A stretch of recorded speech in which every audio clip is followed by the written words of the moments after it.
covering weight loss, fat loss, and what do we take in our bodies. I'm going to tell you one of the problems that we have as far as the amount of food that we're supposed to take in, the amount of protein we're supposed to take in, versus the amount that we actually can get in if we're indeed trying to lose fat. So we'll be talking about the rock and the hard place that we're in, because if you've had surgery or if you're going to have surgery, I'm going to make the stomach very, very, very small. But at the same time, I'm going to tell you need to eat a lot of protein in order to accomplish what we want to accomplish, and that's metabolic health. We want to live stronger. We want to live more vibrant.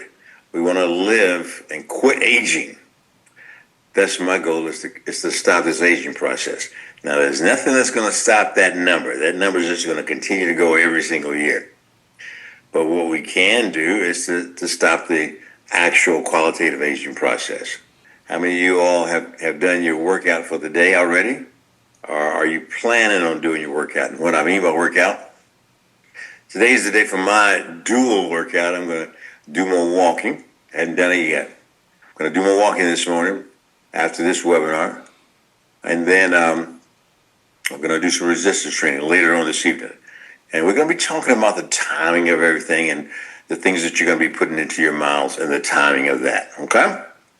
Chlorogenic acid is a direct stimulant in my GI tract of my GLP-1, okay? Somebody says, can we talk about creatine? Sure, I can throw that in there. I like creatine. This is my unicity. My drink is called Una Mate. Is made from the principle of yerba mate. It comes from South America, from the Paraguaceous plant. But the yerba mate is what all the athletes and people use in order to kind of get the mental clarity, give them some energy, but it also has other things. And so what we wanted to do is to take products, because I'm in a tough situation. So my situation is I have to teach everybody, including myself, how to lose fat and fat only. And when we're talking about losing fat, we've got to go to that equation around about calories in versus calories out. So just so you know, the new GLP-1 drugs that are coming out and that are already out, there's nothing magical about them. What they're basically doing are the GLP-1 agonists, and we'll talk a little bit more about that. But they're GLP-1 agonists. So we got to understand what GLP-1 does. GLP-1 actually decreases your desire to eat food. It increases your satiety, meaning that you get full, all right? And so it biohacks your brain. It biohacks certain areas of your brain, most notably the hypothalamus and the mesolimbic system. And I'll discuss that a little bit more in just a second. But the drugs give you a big whopping dose of GLP-1 so that you think that you've eaten. You're full. And another bite would make you feel queasy, make you feel a little uneasy. And so what do? You don't eat. So the whole solution of all these drugs is that you just don't eat. And it goes back to the equation of, yes, calories in versus calories out does matter. So if you don't eat, if you forget to eat, like a lot of patients tell me that they take the drugs, and even though it makes them a little queasy, a little nauseated, they tell me that they don't eat. And so then the body goes into protection mode, and it begins to burn your fat, all right? But there's some problems with that, and we're going to discuss that in just a second. But the GLP-1 increases your satiety, meaning that you feel full. Number one, it decreases your cravings, which is indeed number two. It decreases your cravings as well. So you crave less of the unhealthy food, all right?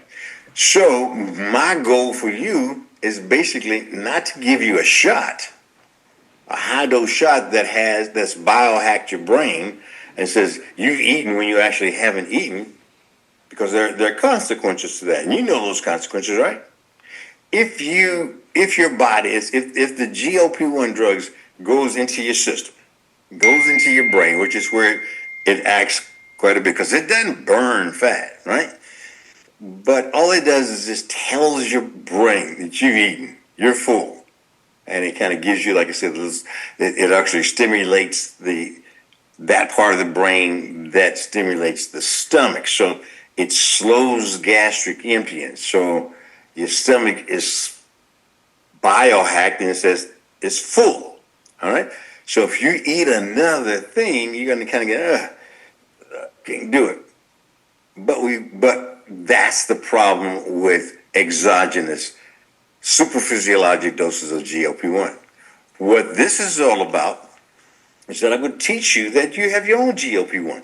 And I think, my opinion, I'm pretty sure the pharmaceuticals will argue with me, that it's much safer. Because GLP-1 that you stimulate from your own L cells in your body, your intestinal tract, those GLP-1 receptors in your intestinal tract aren't activated just out of willy-nilly. They're activated with what? They're activated with food. All right? So if indeed you're getting your GLP-1 activated with food, it raises up your GLP-1 and it tells you, okay, I've eaten enough food. That's a much, much better prospect other than the exogenous drug telling you that you're full and you hadn't eaten a thing. Because if you don't eat the right things that we're going to be talking about today, i.e. protein and fiber, because you're already full, it has some long-term consequences on your body, especially the protein, which is where we're going to concentrate today. You decrease the amount of protein you're taking in, and you're eventually going to lose weight, a lot of weight, with the GLP-1 drugs. And that's why you see such happiness and so many commercials out there, because you are losing weight. Unfortunately, you're losing the wrong type of weight. So they're coming out with GLP-1 drugs now that are supposedly preserve the weight. But if the drugs do work, they work in the central nervous system by telling you you're full when you haven't eaten a thing. And so you don't eat the protein that you're supposed to eat. And I'm going to show you a nice little video that I found that tells you how much protein you're supposed to eat and why we're not getting enough protein. I'm going to show you a video that says how much fiber we're supposed to eat because we're not getting enough fiber. Our program is basically fiber first, protein always, FFPA, fiber first, protein always. So I'm going to go ahead and share my slides and kind of get into it, because if you take a shot and you don't take in the right amount of fiber, you don't take in the right amount of protein, you just sabotage the body. But you're so stuck on that scale. That scale says, hey, listen, I lost 10 pounds this month. Hey, I've lost 20 pounds this month. That's not all that cool. Are side effects, are they dangerous? Are the side effects dangerous? No, they're not totally dangerous as we know of today. But the problem is that we haven't had any 10-year studies on these weight loss drugs. It just makes sense, though, that as we go along and we're losing muscle mass, we are going to become a much, much frailer, much more frail as we age. So when you get into your 50s, 60s, 70s, 80s, and 90s, you're not going to be able to move as much. And so what I hate that these drugs are not doing is that they're not telling the whole story, the whole picture. Because you're losing weight now, but if that weight is muscle mass, I don't care if it's 10% muscle mass, 15%, we need muscle mass. And as we age year by year, decade by decade, we actually need more muscle mass than we did when we were younger. Because the muscle mass in our 50s, 60s, 70s, and 80s, and 90s, and 100s is the key to longevity, is the key for us rolling back the hands of time. And that's what we want to do. That's especially what I want to do. I want to roll back those hands of time. I have my weight set over there. I can lift as much weight today as I could when I was 50 years old, 40 years old. It's because I've concentrated on maintaining muscle mass. So my goal is when I get to 110, that I'll be able to travel, move around, play with my great-great-grandkids, and be able to take my luggage through the airport and lift it and move it myself. I don't want to be an invalid. But if I lose 10% muscle mass, and as we age and we don't take in the amount of protein we're supposed to take in, we're not going to have that muscle mass. I'm not going to have that muscle mass when I get to be in my 80s and 90s and 110. And if I don't have that muscle mass then, and see, a lot of us aren't worried about that now, but I want you to actually be cognizant of it. Whether you worry about it or not, don't add any more stress to your life. But what I want you to be is knowledgeable about it as to where we're going, so that you can be aware. I don't want to be bedridden when I'm 80. I don't want to leave this world early when I'm 80 and 90. I want to cut down my risk of cancer. I want to cut down my risk of frailty. I want to cut down my risk of me having to spend extra money for somebody to come and take care of me. I want to do all those things because I want to be independent. All right? So I take my theobromine, chlorogenic acid, ferulic acid, that's what's in there. And I also take my protein. Now, I usually take my protein after I walk, but I'm going to show you a nice video where you can't take your protein all at dinner. You can't take all your protein at dinner and lunch. You got to kind of take your protein throughout the day. So what I'm doing now is I'm telling you certain things that I've learned through research. But for those of you who really don't believe me, I've done the research, and I'm going to present the research to you the best way that I can. And it's through videos and through the slide presentation. That's kind of the storyteller. All right. So here we have Fiber First Protein All Day, FFPA. All right. That's our theme for the day. The next best thing to this particular product is truly Yerba Mate. Go to Amazon. Go to Amazon and look up Yerba Mate. Yerba Mate is just, well, it's not how it sounds. It's YERBA MATE. 2 words, I think. But this is actually 325 times stronger than Yerba Mate. So it gives you that real mental clarity. It gives you the other components that I'm going to tell you about, because those other components, especially the chlorogenic acid within that product stimulates your GLP-1 cells directly. So when I take this, my GLP-1 cells in my intestinal tract are being stimulated. So what does GLP-1 do? It increases my satiety. It makes me feel full. So when I do eat, I'm not going to eat as much. So for people who haven't had the surgery, people who don't want the surgery, people who don't need the surgery, yeah, this is a pretty good product. Then it has a couple other components, and we'll discuss it. Don't want to get too technical, but I got to get a little technical. I got to get a little biochemistry in there. It has what's called ferulic acid. And that ferulic acid is then broken down by your microbiome in your intestinal tract to make dihydroferulic acid. The significance of GLP-1 that they give you in the form of a shot is that they've made it to where it stays around. So let me give you some context on that.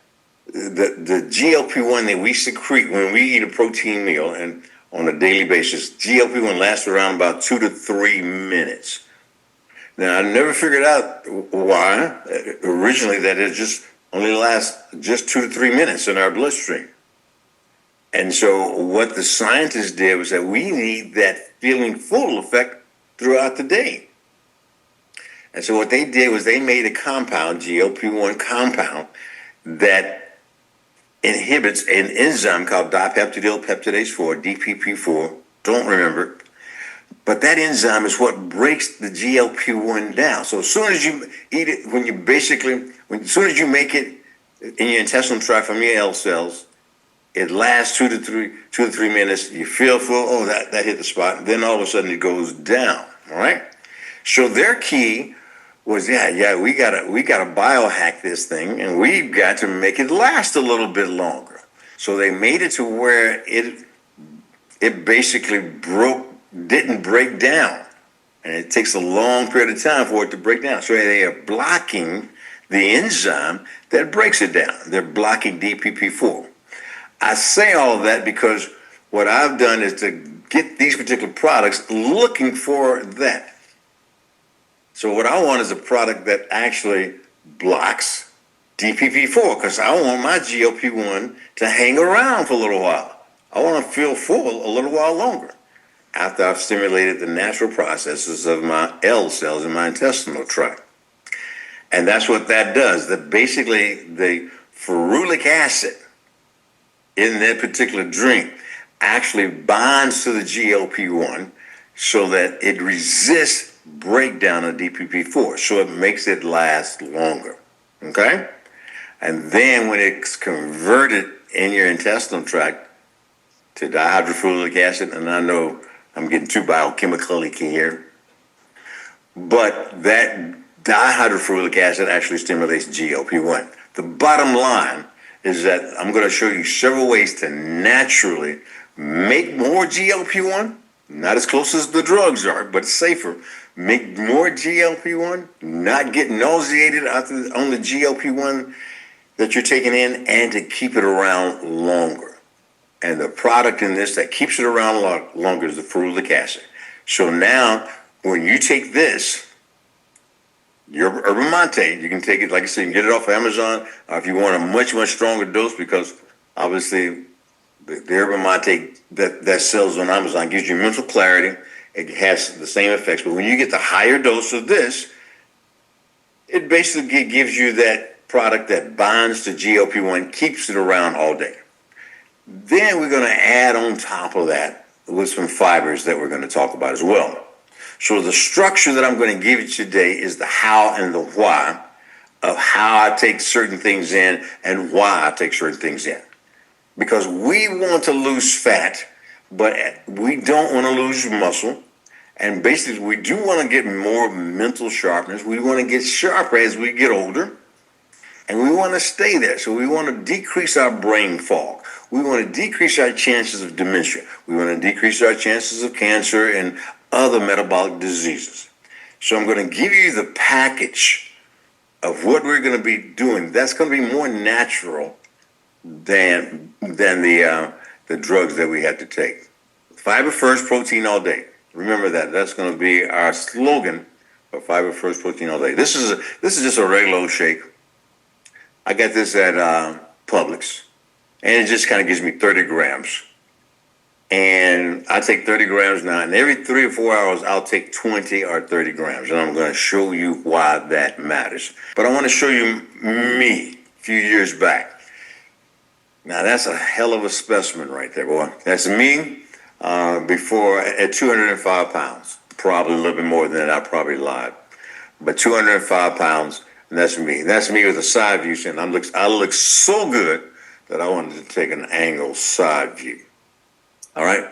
And this is me when I got that 205 pounds, and I'm trying to suck it in. That's as best I could do, sucking it in. All right. So getting on this protocol where I'm stimulating my GLP-1, I needed to lose that fat. That's all fat. And guess what? You know that fat right there is the most dangerous fat. Now this 205 pounds, that doesn't mean anything to a lot of people. That's a decent weight. It is not, with this being the major part of the weight. That central obesity means that you have a higher level of inflammation in your body. That is the type of fat that is compounded and is made, and it's called visceral fat. So, my arms aren't fat, my legs, my butt, and my hips and thighs aren't fat. This is the type of fat that I see in certain cultures, including myself. I see it in the Hispanic culture. I see it in the Indian culture. Well, you'll have people that aren't really that big, but they're sick. They have type 2 diabetes. They have hypertension. They have coronary artery vessel disease. And then they die early of a heart attack. And you've seen it around. If you know some of the Indian culture, which are a lot of the patients that I treat, and they're coming in, and people, and I'll show them on my wall before and after, and people always comment, that person over that big, why did that person need an operation? The operation is a metabolic operation. And the metabolic operation basically gets rid of this particular fat. You can do it either one of the two ways. You can either do it the way without the drugs, without the surgery, but this is what we're going to be talking about today, to actually how I did it as well. And then on top of that, people who have had the surgery, people who have had the drugs, and they tell you to stay on the drugs for the rest of your life, you're not going to do that, and I'm going to show you the data that you're not going to do that. And basically, not because it costs so much, because they're going to bring the cost down. I guarantee you, they're going to bring the cost down. You can now get tirzepatide. It used to be $1,000 a month. You can now get it for anywhere about $400 a month to $300 a month. At Costco even. You don't even have to have a prescription, which is what they're trying to do. They're trying to sell it across the counter. I disagree with that, because I think that you need to be guided by physicians, because just taking a drug that has that much power to lose that much muscle mass, how in the world should you be able to order that online? But you can. All you have to do is lie, and you'll go into a site, and that site will say, hey, have you ever had medullary thyroid carcinoma? No. Have you ever had any family history of thyroid carcinoma or any other cancers? No. Are you physically fit? Yes. Boom. They'll then send you the drug in the mail. That's dangerous to me because of what it can do. All right? So that's me there. That's me sucking it in. That's me today. All right? Not today, when I first took this picture a month ago or so, at 167. Okay? That's me sucking it in. All right? So you can see that area of fat in my midsection around that visceral fat, that dangerous fat, is gone. So those of you who have fat around your midsection, it is dangerous. You may not weigh a whole lot. There was one patient that I had, y'all know him, y'all seen him on one of the videos here, that he weighed like 190 pounds. And everybody said, why in the world did you have that? Well, he had type 2 diabetes. He had coronary vessel disease. His cardiac score, with an MR of his cardiac, was off the chain. He had heart disease. He was going to have a heart attack. And he was going to have all the complications of diabetes. Diabetes is the number one complication of people who already have coronary disease. You will probably kick the bucket. Don't seem to be morbid here. Don't mean to be. If you have central fat. And no matter what you weigh, because your friends will tell you, you don't need to lose any weight, but they're not looking at this area here, the visceral fat. That is actually dangerous. Okay, that's me. All right, so there I am before with the dangerous fat, and I know it's dangerous because I went into heart failure, atrial fibrillation. I was pre-diabetic. I had all the things that most of you are here to talk about as well. And today I'm without all of those things. I didn't have surgery. Didn't take GLP-1 drugs. Okay? So that's what we're going to get into. All right. There we go. Sucking it in at 167 pounds. This one. Let's just talk about some protein intake, okay? This is going to tell us about protein. Now, a lot of times, the amount of protein we take in, we've got to get it in. Now, I've preached that and preached that and preached that. People will say, oh, yeah, I'll do it. But let me ask you a question. Everybody who's on this, everybody is on this talk. How much protein did you take in yesterday? And that's important to know the amount of protein. Remember, we used to talk about how much fiber you take in every day and how much protein you're taking every day. I've scratched the fiber amount. You still have to take in fiber because remember, it's fiber first, protein always protocol. Fiber first, protein always protocol. How much protein did you take in yesterday? 30 grams. Okay. Just put in there, how much do you weigh? I'm just going to try to show you where we're deficient in protein. Okay.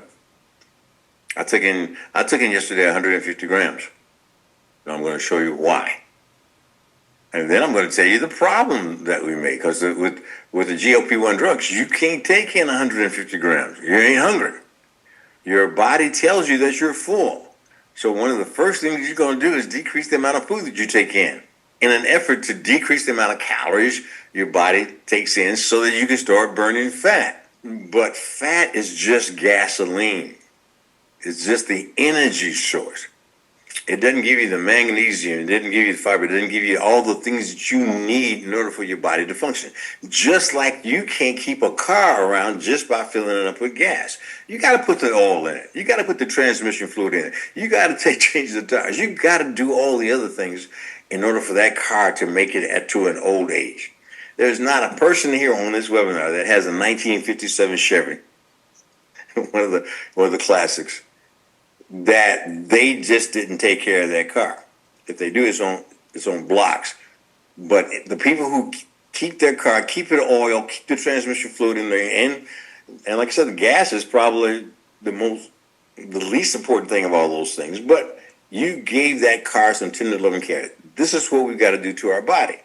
We cannot just focus on losing the fat, because even though I went from 205 down to 167, I lost my central fat. I didn't lose it just by calories in versus calories out. All right, let's listen to this. All right, so if you're serious about training, you already know protein is king, right? But what if I told you that just hitting your daily protein number, well, that's only half the battle. Today, we're diving deep into the science of timing, how to actually structure your protein intake around the clock to get the absolute maximum muscle repair and growth.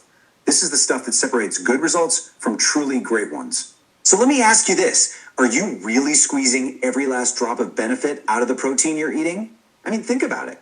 So many of us work our tails off in the gym, but we're leaving results on the table because our nutrition strategy just isn't dialed in. Well, today, we are going to fix that. So here's the game plan. We're going to start with the absolute foundation, your total daily protein. Then we'll build a daily blueprint for spreading it out. After that, we'll fine-tune the timing around your workout, uncover what I like to call the overnight recovery secret, and then we'll tie it all together with a super practical, real-world example. All right, first things first. Before we get into any of the fancy timing stuff, we have to lock in the base of the pyramid, and that is hitting your total daily protein goal. This part is the bedrock. It's totally non-negotiable. So what's that magic number? Well, for those of us who are active, for athletes, the research is really clear. The sweet spot to support lean muscle and fuel your recovery is somewhere between 1.4 and 2.0 grams of protein per kilogram of body weight every single day. And hey, for those of us who think in pounds, no worries. Just take your weight in pounds and divide it by 2.2. That's your weight in kilograms. Easy. Now, that 1.4 to 2.0 range is a great target, but studies have actually zeroed in on an even more precise number. When we're talking about maximizing muscle hypertrophy, which is just the sciencey term for muscle growth, the data really points to a threshold right around 1.6 grams per kilogram. Once you go much past that, you start to see diminishing returns. You're not really getting much more bang for your buck. So 1.6, that's a fantastic, super efficient target to shoot for. Okay, so you've got your total number locked in. Awesome. Now we're ready to add the next layer, building your daily blueprint. You see, how you actually distribute that protein throughout the day is a massive game changer. And honestly, this is where a ton of people miss the mark. And look, this isn't just some bro science from the gym. It's backed by solid research. This quote here says it all. Spreading your protein intake out evenly is way more effective at stimulating muscle protein synthesis. That's just the process your body uses to build new muscle for a full 24 hours, compared to just cramming it all into one or two giant meals. And this chart shows it perfectly. Look on the left. That's the typical way people eat, right? A tiny bit of protein for breakfast, maybe a little more for lunch, and then bam, this huge protein bomb at dinner. Does that look familiar? Now, compare that to the optimal plan on the right. 4 beautiful, evenly spaced, moderate doses. This is what keeps your body in a muscle-building state all day long. So, how do you actually do this? It's way simpler than you think. Step 1. Take your total daily protein goal. Let's say it's 160 grams, and just divide it by 4 or 5. That gives you 4 meals of 40 grams. Step 2. Eat one of those portions every 3 to 4 hours. The result? You're creating this beautiful, steady stream of amino acids for your muscles, keeping them constantly fueled for repair and growth. And we can dial this in even more. The research shows that each of these protein meals should ideally land somewhere in the 20 to 40 gram range. This seems to be the perfect amount to flip that muscle building switch on as high as it'll go from a single meal without just wasting protein. All right, we've got the what and the how often down. Now for the when. It's time to talk about timing your protein around your workout And yeah, we're going to tackle that famous, or maybe infamous, anabolic window and see what the latest science really has to say about it.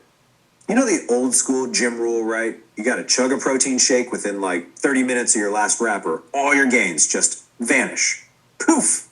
Well, the good news is modern research has shown that this so-called window is much, much wider and more flexible than we thought. It probably extends for several hours after you train. So you can breathe, relax, go ahead and finish your stretching. But let's be super clear here. Hitting your total daily protein, that is still the absolute king. That's priority number one always. But that doesn't mean post-workout protein is useless, not at all. Grabbing a 20 to 40 gram serving within a couple of hours of training is still a fantastic strategy to kickstart that recovery process. And it fits perfectly into the balanced daily plan we're already building. Okay, for our final piece of the puzzle, we're talking about a real game changer. This is the secret weapon, turning your 8 hours of sleep from a time when your body could be breaking down muscle into a powerful, anabolic muscle building state. To get this, you gotta understand the difference between two main types of protein. Think of whey as the sprinter. It digests super fast, floods your system with amino acids, which is perfect for right after a workout. But then there's casein. Think of casein as the marathon runner. It actually forms a gel in your stomach, which leads to the slow, steady drip feed of amino acids for hours and hours. See where I'm going with this? And that marathon runner, casein, brings us to this incredible strategy. Pre-sleep casein. It is exactly what it sounds like. You have a slow digesting protein right before you go to bed, and it provides your body with all the building blocks it needs to repair and grow muscle tissue all night long. And again, the science gives us a pretty specific number to aim for here. To really get that powerful all night long muscle building effect, the evidence consistently points to a single dose of at least 40 grams of casein. And the timing? Super simple. Just drink it about 30 to 60 minutes before you hit the sack. That gives it just enough time to start that slow digesting process so it aligns perfectly with your entire sleep cycle. Okay, that was a lot of science. But theory is one thing, right? Let's put it all together and see what this looks like in the real world for a real person. Let's build a plan. So, let's meet our example person. They're currently 300 pounds, and their goal weight is 180 pounds. That's about 82 kilograms. Now, here's a really important pro tip, especially if you're trying to lose fat. You calculate your protein needs based on your goal weight, not your current weight. Why? Because this is absolutely key to holding on to all that hard-earned muscle while you drop the fat. So we'll use the high end of our range, 2.0 grams per kilo, which gives us a daily goal of about 160 grams of protein. So let's see how this plays out during the day. We've got 160 grams to work with, which divides up perfectly into four 40-gram meals. Meal 1 is a balanced breakfast at 8 a.m., Meal 2 is a balanced lunch at noon. They hit the gym for some resistance training at 5 p.m., and they follow that up with a 40-gram post-workout dinner at 6:30. And the final piece, at 9:30 p.m., they have that crucial 40-gram dose of pre-sleep casein to fuel their body overnight. And there you have it. You see how this plan just perfectly weaves everything together? We're hitting the total daily goal, check. We are evenly distributing it across the day, check. And we're using strategic timing around the workout and sleep to maximize our results. It's a complete optimized blueprint. So I'm going to leave you with one final thought. Your body doesn't just clock out when you leave the gym. It's in a constant state of rebuilding, 24/7. So the real question is, have you built a nutrition plan that's working around the clock too? And I have a little bit different strategy than that, but the main strategy is to take the protein throughout the day. And the main thing I wanted you to hear from that is that protein has to be taken in like 20 to 30 gram increments every 3 or 4 hours, okay? And then at night, before you go to bed, you're going to take that 40 grams. And there were studies that even show that if you took 20 grams of casein and protein before you go to bed, that didn't work, that you still lost muscle mass. And they did extensive studies on this. The critical level of protein, casein protein before you go to bed is around about 40 grams. And this is the casein protein that I take. I just get it off of Amazon. It's this Nutrical's casein protein. And basically one scoop of this is 25 grams. So I'll take 2 scoops of that, put it in some water. You put it in milk, it really gets thick, but you put it in some water, and that'll give you that amount of protein that you need. But the studies are very, very, very clear. The studies are that no, you don't take all your protein. Even though you don't take your protein just after working out, you space it, and that promotes muscle protein synthesis. Okay? So my first, like I was saying before, my first dose of protein I usually take after our walk. This time I'm taking it before I walk, but that gives me about 20 grams of protein. Because what I was getting ready to tell you, and if you've had bariatric surgery, you're on the GLP-1 drugs, you're not going to be able to take 160 grams of protein by food, but no stretch of the imagination. That's a lot of protein. Considering two pieces of bacon, 2 eggs, and some avocado is probably around about 25 grams of protein. So you got to, especially the bariatric patients, or especially if you're on GLP-1 drugs, if you are, hopefully we'll get you off. You got to take in protein shakes. There's no ifs, and buts about it. You just cannot. Because if I made a small pouch, number one, you're not going to feel hungry because your GLP-1 is going to be activated. Number two, that pouch is a small pouch. You're going to take one bite, and you're going to feel full. Well, you're not going to get the protein in. All right. So somebody just asked a very, very important question. And this is the thing about is that so that still allows us to do intermittent fasting. Yeah, because the whole point about intermittent fasting is that you don't raise your insulin. And protein doesn't raise insulin very much. So taking your protein at night, even after your 6 p.m. meal, say if you're fasting for 8 hours or if you're fasting for 6 hours, you start fasting for you basically have your eating window, not fasting for 6 hours, but your feeding window is 6 to 8 hours. Like mine is from 12 to 6. Okay? Some people I recommend they start from 10 a.m. They eat their first meal to 6. What you perform there is autophagy. Now, you can fast all day and do autophagy every day, but the science is showing that, yeah, you can kind of mix and mingle that.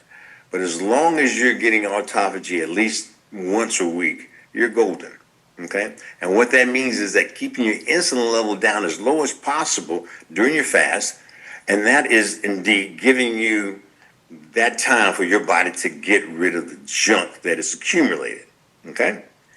So, and then the second point that I was making is that when you're taking in protein, it doesn't raise insulin.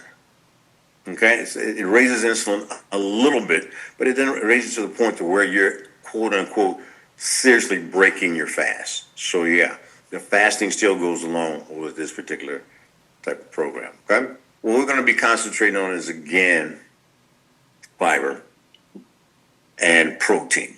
Okay, this is just talking about unlocking the physiologic power of viscous polysaccharides. Now, you've heard me talk about it before, is that the fiber we're taking, the fiber that most of you guys are taking, the vegetables, the asparagus, the broccoli, the cauliflower, all those are good fibers. But there are certain types of fibers that we need. They're the fibers that keep the colon clean and powerful and basically protected, which is important. And these are the ones that you all know and you all take every day: your salads, your broccoli, your asparagus, your spinach. All of these things are good for your colon. And so I'm not going to poo-poo that. But those are not the fibers that your body needs for metabolic health. So we want it all. We want to pull this whole package together, and I will at the end. But the fibers that all the studies that I've been telling you about that show that you can decrease your cholesterol, get off the statin drugs, you can decrease your glucose spikes, are these viscous types fibers. Now, why would you want to decrease your glucose spikes? Meaning you put this fiber inside your stomach, and that particular fiber, and I'll show you where you're going to get it from, that type of fiber is going to suck in the glucose. So if you're wearing a continuous glucose monitor, it's a beautiful project that you could do on your own. You take that type of fiber, and you basically, the right type of fiber, and I'm going to show you in a minute, and it goes into your stomach, and you watch your continuous glucose monitor. Then you eat a meal, whatever that meal is, so some toast, some jelly, and all that. You'll see that your glucose spike stays within the normal green zone. All right? And when it stays within that normal green zone, you're not getting concomitant insulin spikes. And what am I getting at? The insulin spikes and the insulin prolongation of it throughout the day. So if you're taking 4 meals a day, no matter what they are, and they stimulate your glucose, they're going to stimulate your insulin. The problem is that your glucose goes up and comes down in a couple of hours. But the insulin that tries to hold on to that glucose and push it into your muscle cells goes up and stays up for 3, 4, 5 hours. So you can imagine that every 4 hours you're eating anyway, every 5 hours you're eating, and your insulin hasn't gone back down. If your insulin doesn't go down, you're not really burning fat, you're not doing autophagy, but more importantly, you're becoming insulin resistant. Because your insulin goes up and stays up and you're eating throughout the day every 2 or 3, 4 or 5 hours, your insulin hadn't had the chance to come back to zero. And the magic comes as far as metabolic synergy is when your insulin level comes back down to zero. And when I talk about metabolic, your insulin insensitivity, because your cells become insensitive to that insulin effect because it's up all the time. Your cells say, well, I just can't continue to be stimulated. I can't continue to push in that glucose into my cells because now you've made it insulin resistance because you stimulated those doors too much. And so continuous insulin resistance leads to every disease process you can think of, from dementia, from brain fog, diabetes, type 2 diabetes, pre-diabetes, cancer, cholesterol problems, hypertension, all the metabolic problems that we commonly suffer from, the core cause is insulin resistance. And the core mechanism that we get insulin resistance is we're stimulating insulin that stays up all day long. Okay? So let me continue on with the next slide here. So the problem is this. This is the fiber. Most people, and I want you to put it in the chat box, how many grams of fiber you got yesterday. Not that that's important. It used to be important, and a lot of the slides that I have say how much grams of fiber you get in every day is important, right? It's not. But do you know? You already told me how many grams of protein you have, and you know we're undertaking protein. And we know just from undertaking protein that if you're having any problem with your hair, your nails getting soft, your skin getting flabby, and basically you're looking like you lost some muscle, you're losing protein. That's a sign that you're losing protein. And when we're taking in 75, 80 grams a day, but we're supposed to be taking in 120, the body gets that protein. It's going to get its protein. We've got to quit fighting the biology of our bodies. And when we say, okay, yeah, I'm going to take in 60, 70 grams, that's all I can take in, I'm full. You can do that. 60, 70 grams every single day is fine. But I can guarantee you're going to wake up the next morning with less protein. You may not see it. It's going to be milligrams that you cannot identify yet. But as we age, those milligrams add up. And we're losing precious muscle mass, and that is indeed where we get our metabolic rate. All right? And that is indeed where we get our frailty. So we've got to be more cognizant about taking in the right amount of protein. And it cannot be associated with when you're hungry. That's why I'm going to end this up and show you the regimen of taking protein, because I take this protein. I'm not hungry. I'm taking this protein shake because I need to get my daily amount of protein in. Our 10 years from now, I'll say, whoa, I didn't get my protein in, and so now I need somebody to come over and take care of me, help me get around. I got to use a walker. I don't want that, and I'm sure you don't want that. And we've seen people that are going that way because nobody has told them the secret. This is the secret, but it's so reachable, okay? All right, so the protein, got to get it in. Got to get that at least 1.6 grams per kilogram. Multiply, if you weigh 150 pounds, like you said, divided by 2.2, or if you weigh 180 pounds, divided by 2.2. So you got about 70 kilograms You got to get 1.6 times that, so you got to get at least into the hundreds. It should be a no-brainer that everybody probably on this conference call needs to get greater than 100 grams of protein. But I haven't seen anybody yet that's telling me they got greater than 100. But your body, because the other systems that it has to take care of that we don't even think about. We think that all protein is for our nails, our muscles, and basically our skin. That's what we see. But our protein mostly goes to making our neurotransmitters, mostly goes to repairing our organs every single day. You can't have 50 years of your liver working without it being reestablished and repaired.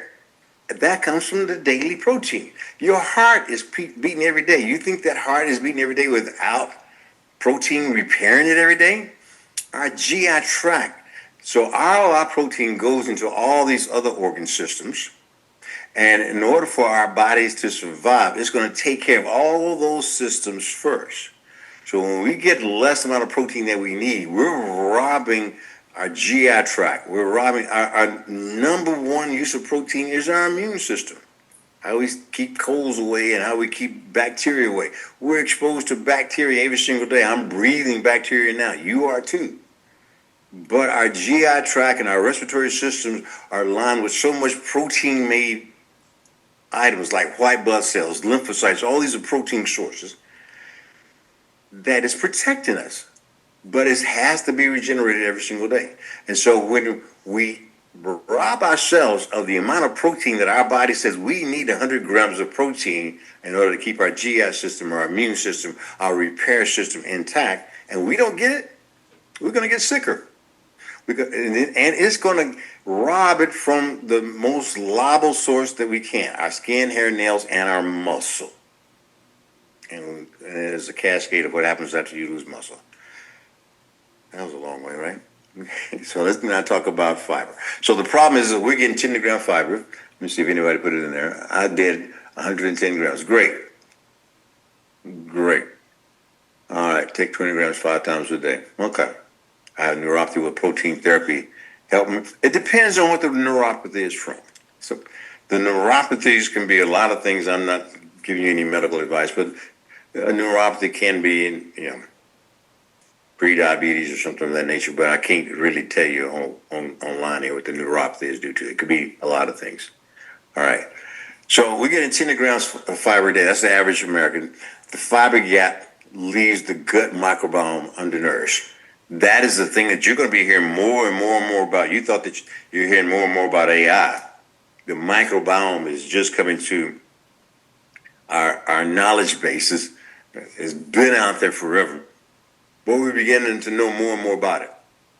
And the microbiome is key for longevity. All right, so when we eat carbohydrates, acellular carbohydrates, like a refined carbohydrates and processed food, we're not giving our body the right amount of fiber that we need, because fiber is indeed a carbohydrate. So the consequence, rapid glucose spikes drive insulin resistance, inhibit lipolysis, and disrupt natural satiety signaling. Okay, so our insulin resistance threshold here, when we take daily, this graph, so we're only taking 10 to 12 grams of fiber per day. Now, we talked about it before. I said take 25 grams for women and 30 grams for men. And so what people began to do was they went out there and they started taking more broccoli, more asparagus, more spinach. But that's the one type of fiber, we call that the broom fiber. That fiber is good for colon integrity, but it is not good for metabolic health. We need more of the viscous fibers, and I'll show you why. This is the product that I take. I'm just going to show it up there. I'm not trying to get you to buy anything. I'm going to show you how you can get this stuff with natural foods, okay? But this is called Balance. This is the 5 different types of viscous fibers that I'm talking about. This is the viscous barrier. It has guar gum, locust bean gum, pectin and oat fiber, and fiber glucans. And it's basically going to get inside your body and it's going to make that gel. I demonstrated it last week. But this is the one that I was telling you about. That is this product here, the Unimate. Herba Mate is just as Well, no, I'm not going to say that. Herba mate is good. It'll give you that mental clarity and all that. But this is 300 times stronger than that. So basically, I choose to take that. But these are the reason you want these types of fibers, because these fibers are not just acacia, are not just inulin. They're not just the broom fibers that keep the colon healthy. These are the fibers here, the guar gum, the locust bean gum, pectin, and oat fiber. Look those up on Amazon, and anything that has it in there, if you can get it cheaper than this, fine, get that, because that is the key to our metabolic health. Those fibers sit in your stomach for a while, and they absorb LDL cholesterol, and they absorb glucose. So when you take in toast, if you have to take in toast, when you take in, what else do you take for breakfast? Waffle. Don't do that all the time. But if you occasionally mess up, if you take some guar gum before that or with that, that guar gum is going to sit there and absorb that glucose. What am I getting at when I'm talking about absorbing glucose? You don't get an insulin spike. So when you take in the fibers and it sits in your stomach, it's just like taking protein as far as the effect. Protein is important because you want to take protein, but you won't get the insulin spike because protein doesn't spike insulin. And our end result is that we're keeping insulin levels low, and our cells, day by day, week by week, month by month, year by year, and decade by decade, are becoming more insulin sensitive. Yay. That's how type 2 diabetes and prediabetes goes away. That's how all these metabolic problems that have their origin in insulin resistance go away. That's how the dementia goes away. Now, I don't know yet, and all the science that I've looked up and all that, I don't know where that point is, where is a point of no return. But I imagine that there is one.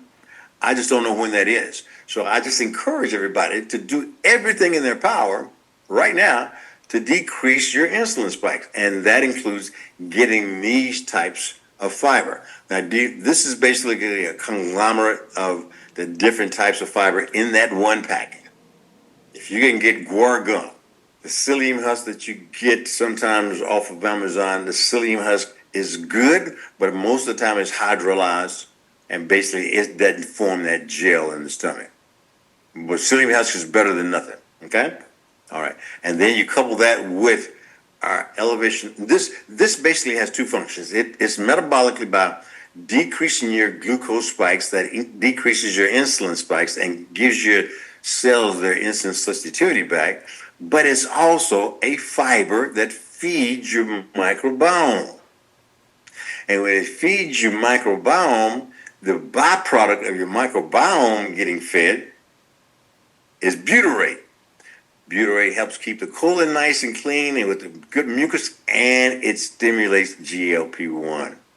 So this is a study. The net effect of the viscous fibers. You get the viscous fibers, you're basically these are just GLP-1 cells. You're going to activate your GLP-1 cells. But this shows in this particular study, the blood glucose level, when you have control, when you have no fiber and you get a glucose meal, you can see the spike goes up to 250. Mine does that all the time with my continuous glucose monitor. When I take the fiber, the glucose spike is not as much. So basically, if you have type 2 diabetes, pre-diabetes, brain fog, dementia, you want to keep your glucose levels down to this level with the fiber mix. And like I said, I could care less what type it is, but you got to get the fiber. And we're getting away from counting the grams to more so getting the quality of fiber that we need. Okay? All right. So the cholesterol sink. All right. Basically, this is just what I said. As the fiber sits in your stomach, it's going to suck in cholesterol. You don't even have to take any cholesterol, but it's going to suck in cholesterol from your blood because your body needs a whole lot of cholesterol in order to do its things, to go back to the liver. And most of your cholesterol most of your bile acids and all that are absorbed here. I know I'm getting a little too technical, so let me pause a little bit and see how to say this. But just suffice it to say that the main thing of having some fiber to be viscous, not just the salad, not just the broccoli, not just the cauliflower, but viscous fibers. If you want to start out with a good quality psyllium huskers, that's great. But you got to take that stuff several times a day. Several times a day, you have to take this fiber in to make sure that you're, especially in your meals. I took my fiber early this morning because the first time I take my fiber is not when I'm eating a meal, but I'm trying to feed my microbiome. So this locust bean gum and the guar gum and the Arabic gum, all these things are feeding my microbiome. Now I also take it when I eat my food, primarily because I want to basically have it absorb the insulin. Absorb the glucose so I don't get the insulin spikes. I am now much more metabolically healthy, and y'all can see that I lost that mid part of my fat around my belly, primarily because of this strategy. All right. So the net effect of microbiome factor, that's what I just said. Basically, when you feed your microbiome bacteria, it produces butyrate, and the butyrate, a product that stimulates these L cells within this to stimulate GLP-1 release. So your fiber stimulates GLP-1, this stimulates GLP-1. Will we ever get to the amount of GLP-1 release that the drug companies give us? No. But I'm not trying to get there either, because I'm not trying to biohack your brain so that you saying you're full, your stomach is full. Oh, I'm full, I can't eat anything more. If I eat anything more, I'll get nauseated and I'll vomit. And you will.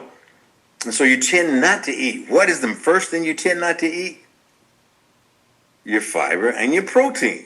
The two things that you need most, the GLP-1 drugs are kind of not letting you take it. There's no fiber in the GLP-1 drugs. It just tells you not to eat. And then when you do eat, it doesn't tell you exactly what kind of fiber to eat. And if you don't eat, the first thing you're going to say is, oh man, that chicken sure looks good, but I'm not really hungry. And you're not going to eat the chicken. And you're not going to eat the fish. And you're not going to eat the steak. And so that's the problem I have with the GLP-1 drugs, okay? This is the thing that I was talking about. This is what's in here. This is ferulic acid in here, and then the net effect of dihydroferulic acid. So the ferulic acid is an yerba mate. That's the spelling out of it. If you want to look that up on Amazon, you can get that. And then the ferulic acid gets with the microbiome, and then it makes dihydroferulic acid. So you got to have a healthy microbiome in order for this reaction to occur. What this does is that basically after you get to dihydroferulic acid, it's a 3 to 5-fold increase in secretion of your own GLP-1. Beautiful. That's deep and that's heavy. All right? That's exactly what we want. Because that GLP-1 elevation, 3 to 5-fold, came from what? It came from food. It came from you eating or you taking in something that's stimulating your own GLP-1 cells. So it's going to make you feel full, but you're going to have had food in your body. You're going to have had something, because I drink this all day long, but I don't get so full that I don't eat my protein and my fiber. All right? Ferulic acid alone is beneficial. It's metabolite dihydroferulic acid after it converts on the. No, I don't think you guys need to know all that, but it's the true key. But you want to know it, I can go all day with this. It triggers the intestinal L cells. So you want your intestinal L cells, so I got something that's causing me to stimulate GLP-1. And that's what that does, okay? The gut-brain axis, the GLP-1 surge travels in the vagus nerve. Around the stomach has the vagus nerve that stimulates your brain. But it does so only when you're putting food in your body, all right? With the exception of the drugs, you're basically causing the GLP-1 that you're getting in the shot is getting into your system through certain little ports and is getting right into your brain. So it's affecting two spots, your hypothalamus, and in your hypothalamus you have the satiety signal, and then the mesolimbic system. So two things are happening when you get those drugs. Number one, let's talk about the mesolimbic system. The mesolimbic system is where you have dopamine release. You feel good about doing something, okay? You remember how you feel good about exercising? You do a hard hit training exercise or use some weights, you feel, oh, that hit the spot. That's that dopamine being released. GLP-1 drugs blunt that. They block that. So people who are on those drugs tend to exercise a little bit less. Not all. They tend to exercise a little less, and they tend to get less pleasure out of exercising. So it's a dopamine blocker. So it has some good effects. It basically decreases your cravings. That's what I'm talking about. Decreases your cravings for alcohol. So they're using it to treat alcohol. It decreases your cravings from smoking. So that's a good thing. And it decreases your cravings for junk food. That's a good thing too. All right. But decreasing your cravings for everything is not a bad thing. You decrease your cravings for sex. You decrease your cravings for exercise. At some point in time, I think the scientists are working on it, but it may be a decade away where they're making the drug that can be super selective for one area, and it just decreases your cravings for processed foods and seed oils. That's going to be a long time coming. The cellular biogenetics uncoupling fat. So basically, this just says that you get a 24% increase in oxidative stress when you take this yerba mate. So you're still burning fat. You're still, because you're taking obviously less calories in, but you're still, the diferulic acid basically helps you burn fat as well. So it has all these great effects. Neuroprotection, chlorogenic acid, that's in the yerba mate. Mood stability, the theobromine. I don't want to go over all the ingredients in it, but it's a great product. Promotes vasodilatation and focus without the jitters. Well, that's the theobromine. So I replace my coffee with this because it gives me what coffee gives me. But if I had 3 or 4 cups of coffee with caffeine, I'm off the chain. This, you can take this all day and you're not off the chain. And it gives you no glucose crash and you get sustained energy. So the triple net effect is what we're looking for. Okay? So the yerba mate, the metabolic engine, GLP-1 surge, and fat oxidation. All right?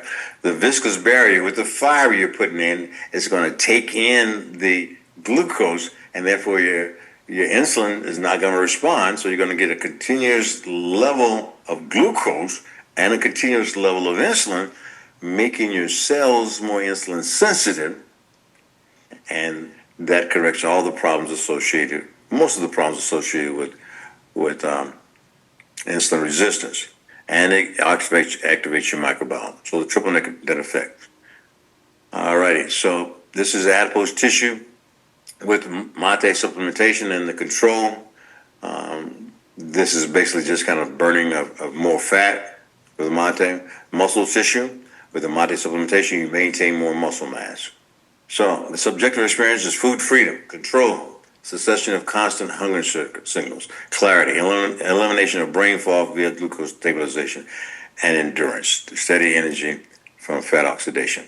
Where do they get yerba mate? It's from the South America, the Paraguarensis plant, and they handpick it, they fire roast it, they extract it, they concentrate, purified, and this is Unimate. That's 300 times the dose of yerba mate. But you get yerba mate to get started with, see how the effects are, and then you decide. All right, systemic approach to metabolic health, glucose control, microbiome power, and metabolic freedom. All right, that's pretty much about it. This is the guy, Ben Bikman. You can kind of look him up, BenBikman. He's out of either Brigham and Women's Hospital, maybe BYU. Yeah, BYU. And he basically talks about all this stuff. So look up his videos. His whole career has been spinning around metabolic resistance, insulin resistance, and all that. So all of these researchers come from he and a bunch of other scientists that have spent their entire lives on insulin resistance. Okay, so this is what I'm talking about. This is a video. He talks about the amino acids in muscles. He talks about some of the same principles I just talked about. Now, when we think about the muscle, though, we have to consider the amino acids coming into the muscle. So anyway, I won't go over that, but basically you can look at that on your own time. But he's one of the more well-published and well-sought-after scientists as far as metabolic resistance is concerned, because his whole life has been spent around metabolic resistance. Bottom line is this, is that there are 2 things that I want you to take away from it. We're going to get away from the fact that you got to take in 25 to 30 grams of fiber per day. you got to take in fiber all day long, and you basically, it's got to be the right type of fiber. Go and look up those types of fiber: guar gum, psyllium husk, glucomannan, GLUMANN. I'm going to put a lot of this stuff. George is on the line now. I'm going to put a lot of this stuff on our website so that if you're not recording this, you'll remember it. She's going to digest this particular talk and bring out the points. But the viscous fibers are the most important. If they're talking about 25 to 30 grams of fiber and all you're taking in is salads, asparagus, spinach, cauliflower, and you're not doing it, you're doing one thing, okay? But the viscous fibers give you two things. Number one, it gives you that absorption power. It gives you that absorption power for glucose, controlling metabolic resistance, and it gives you that absorption power for cholesterol. But the third thing that it does is it provides food to the microbiome. Providing food to the microbiome are happy. When the microbiome are happy, they produce short-chain fatty acids, most notable butyric acid, butyrate. And that butyrate is a direct stimulant of GLP-1. You combine that with, again, the product of yerba mate, where it stimulates GLP-1, you're going to get physiologically close to the drug. The danger of the drug, again, is that you're not hungry. And when you're not hungry, you take in less amounts of protein. When you're stimulating your own GLP-1 is highly stimulated by protein. So you take in your protein first, your fiber first, and then your protein together. You're basically stimulating the natural GLP-1 drug. That has been shown, in well-done studies, that has been shown that you get a marked stimulation of your GLP-1. Okay? So we're going to take this. Our protocol is this. Our fiber first protein all day protocol is that when we get up in the morning, we're going to take some sort of fiber. And then we're going to do our morning walk. And after our morning walk, we're going to take our first protein shake. This is whey protein. It's important to whey protein. Somebody asked the question, they can't find a product with whey and casein. There are two types of proteins. You won't find whey and casein together. At least you shouldn't, because there are two different types. Basically, the whey protein is the whey protein isolate, not the concentrate. But you're going to take that, and I'll take 20 grams every 3 or 4 hours. And then the icing on top of it, and then the icing on top of the cake is when I eat a couple of eggs. I'm not eating a high enough volume of eggs and bacon and avocado that I get the protein that I need. But if I eat every 3 hours of protein shakes, and then I take in my lunch, which is basically something with some chicken in it or some salmon in it, that's going to give me 20 grams. So I'm taking in 20 grams of protein, and then at night I'm taking in the 40 grams of casein. And this is, again, is the casein protein. Nutricals. I'm not sure how much it costs. You can get this at Costco for not a bad price at all. They have different flavors. But you take that at night. Now, I don't like taking shakes at night, and so I make it into a custard. And I can provide that recipe for the custard on the website as well. So I'll mix a big bundle of this, make a lot of small little cups of custard, and each one of those little cups of custard is 40 grams. So I can easily eat that, and then 30 minutes later, I'm going to bed. Okay? So our goal is to activate GLP-1 by a natural means. Because if we activate GLP-1 just by taking analogs, we're not going to get our protein levels in. We're already, as I've seen here, we're already so sufficiently low on protein intake that everybody here is aging, including me. And if I knew 10 years ago what I know today, I'd be much better off. So I'm saying this primarily to help you guys to avoid the potholes and avoid the mistakes that I've made. And so, and that's coming, from the real of me. And so please take in the amount of protein that you need to take in. Please take in the amount of fiber that you need to take in, the quality of fiber. Okay? So all these things will be recorded. Somebody says, do I sell it in my office? Yeah, I'll sell it at the office. basically the thing is that if you want to get this regimen, and this regimen keeps you out of surgery, that's great. If I sell you something like this, basically I'm selling you health. $169 is what this stuff costs. If I do your surgery, I make a little bit more than $169. So my goal eventually is to keep you off of the operating table, if I can. Now, some people need bariatric surgery because they've tried the GLP-1 drugs, they've tried everything. They need a little boost, and bariatric surgery is that boost. But even if you've had bariatric surgery, you've got to get on this protocol of basically fiber first, protein all day. Okay? You got to get on it. And because, again, you're not going to be able to take in the amount of protein, because everybody on here weighs over 140 pounds, right? 130 pounds. Anybody here weigh less than 130? Just take it for granted that most of us here weigh over 150. We've got to take in 100 grams of protein every single day, and that may not be hitting the mark, but we need it. And if we're not getting it in, then our body is taking it away from us, and that is how we're aging. So you can look up all the literature you want to. There's a big controversy on how qualitative aging occurs. But I'm a strong believer of the science that says qualitative aging comes because we're just chronically losing protein. Because nobody ever told us that we're supposed to take more than 100 grams of protein a day. Nobody ever told us that.